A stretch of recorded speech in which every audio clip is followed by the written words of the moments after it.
Bonjour tout le monde, dans cette vidéo je vais réaliser une carte très douce et très facile à faire. Je démarre avec un morceau de DCP de Clairefontaine taillé aux mesures suivantes, 9,8 par 14,2 cm, et je commence tout de suite mon fond, mais avant laissez-moi vous présenter les deux encres Distress Ink que je vais utiliser, la teinte Dried Marigold qui est un joli jaune et la Victorian Velvet, un mauve tout tendre. Je pense que le rendu sera plutôt sympa. J'utiliserai l'applicateur d'encre de chez Action, mais pas les mousses qui étaient vendues avec, puisqu'elles ne sont pas conçues pour la technique d'application d'encre que je vais utiliser. Une fois mon plan de travail protégé avec une feuille de brouillon, je démarre avec la Dried Marigold. Traditionnellement, j'appliquerai cette encre avec des mouvements circulaires et en déchargeant un peu de l'encre que je viens de prélever. Sinon, je vais me retrouver avec de vilaines traces, quoique pour ce rendu, j'avais envie de quelque chose de moins lisse que d'habitude, donc finalement, je me suis appliquée sans trop m'appliquer. J'espère que vous m'avez comprise. On n'a normalement pas trop de mal à appliquer les encres sur ce genre de papier lisse, mais si vous cherchez un rendu vraiment parfait, pensez bien à démarrer de l'extérieur de votre papier et à ne pas trop appuyer tant que votre mousse est encore bien imbibée d'encre.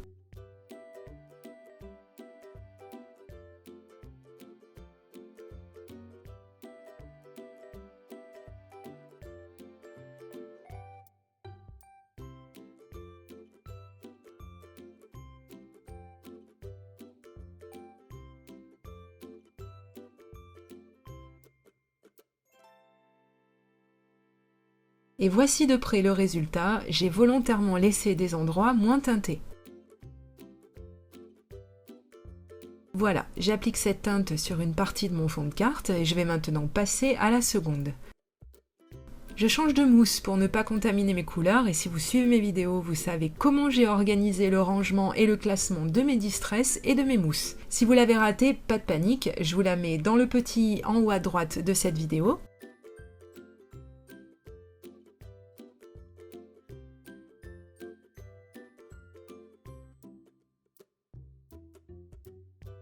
J'intensifie le rendu en appuyant avec ma mousse et je peux le faire ici puisque mon fond est déjà réalisé, je n'aurai pas trop de traces toutes moches, au contraire.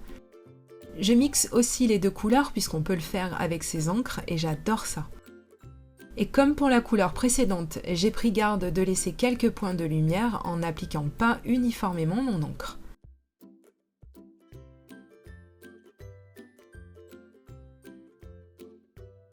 Voici les tampons que je vais utiliser, ils viennent de chez Action, mais n'importe quel tampon aurait fait l'affaire.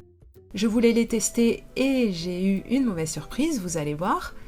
Je sors un bloc acrylique assez large parce que ce sont de grands motifs quand même, et la Versafine Smoky Grey parce que je voulais pas que mes feuillages apparaissent trop, donc pas d'encre noire sur cette carte.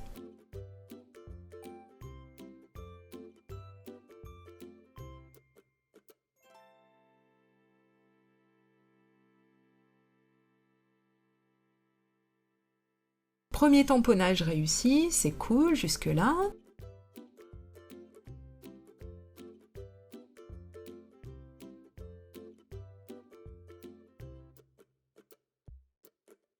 Je sors donc un autre tampon pour varier un peu les feuillages que j'appose sur mon fond, encore que j'aurais pu garder le même et le tourner tout simplement.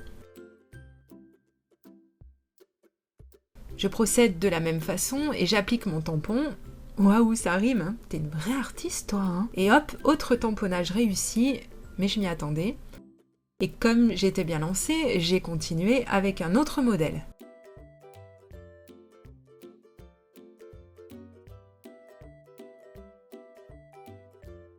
Rebelote, j'ancre le tampon, et là ça se complique un chouïa, et je sais que ça vous est déjà arrivé aussi, de ne pas savoir dans quel sens ni où coller votre tampon. Donc on se moque pas, hein, merci.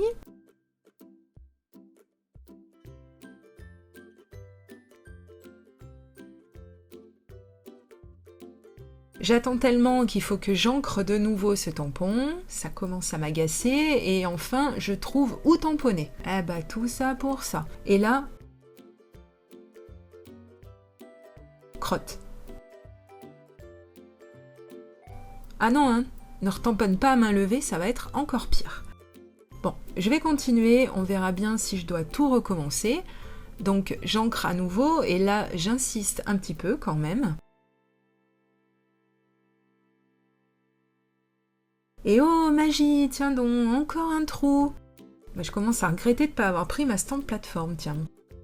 Bon, et là je suis perplexe. Que j'en plante un, ça arrive, mais deux d'affilée et avec le même trou au même endroit, ça c'est pas commun. Donc entêtée que je suis, je me dis que j'arriverai à m'en accommoder et je persiste. Et pourtant j'applique et j'appuie comme pour les autres, je comprends pas.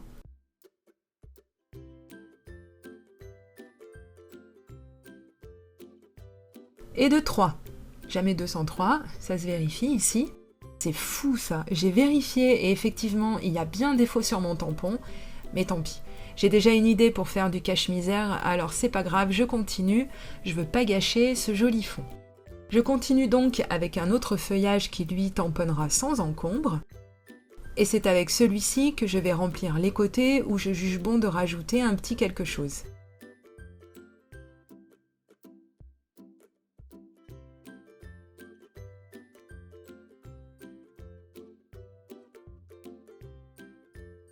C'est dommage, c'est loupé, je trouve, ça aurait vraiment donné quelque chose de chouette.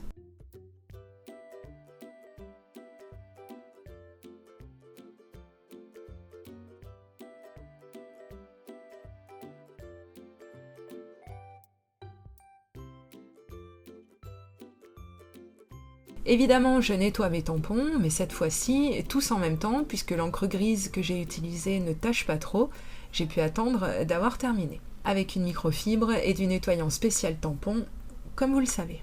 Alors, pour ce cache-misère, j'aurai besoin d'eau, tout simplement, et d'un pinceau pour appliquer tout ça précisément.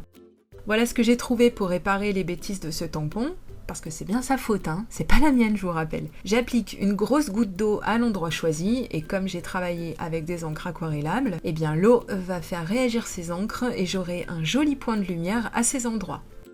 Et comme c'était trop tentant, j'ai pas résisté à faire des splashs. Et pendant que j'essuie, voyez l'eau qui fait déjà son petit effet, c'est magique. Et pour accélérer le séchage, je prends un essuie-tout propre et je tapote.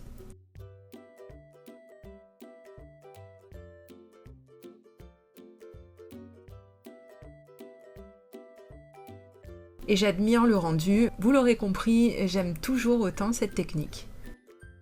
Donc pour le sentiment ou le texte de ma carte, je sors ce vélum de chez Action. J'aime beaucoup, mais j'avoue être toujours un petit peu rebutée par le fait qu'on puisse voir l'adhésif par-dessous, mais ici vous allez voir que j'ai utilisé une astuce simplissime.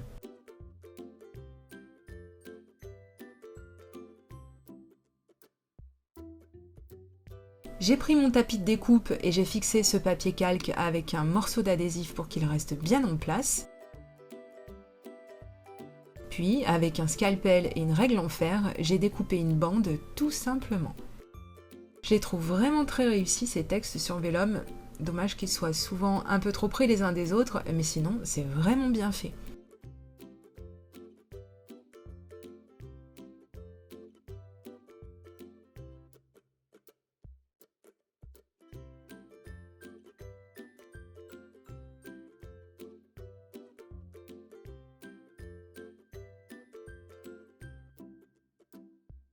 Et ensuite, je centre bien ma carte et la bande de calque ensemble et je retourne le tout pour pouvoir plier et fixer les excédents de papier vélum.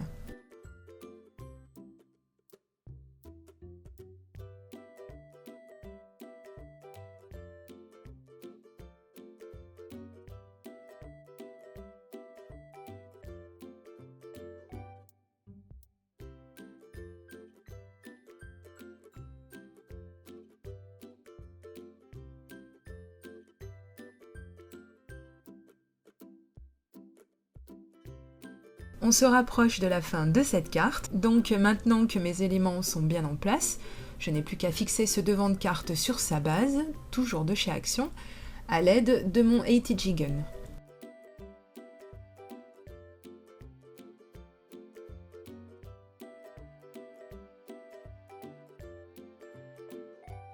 Comme d'habitude, je me méfie de ne pas coller mon fond sur le mauvais côté de ma base, parce que ça m'est déjà arrivé tellement de fois que je les compte plus. Et c'est fait.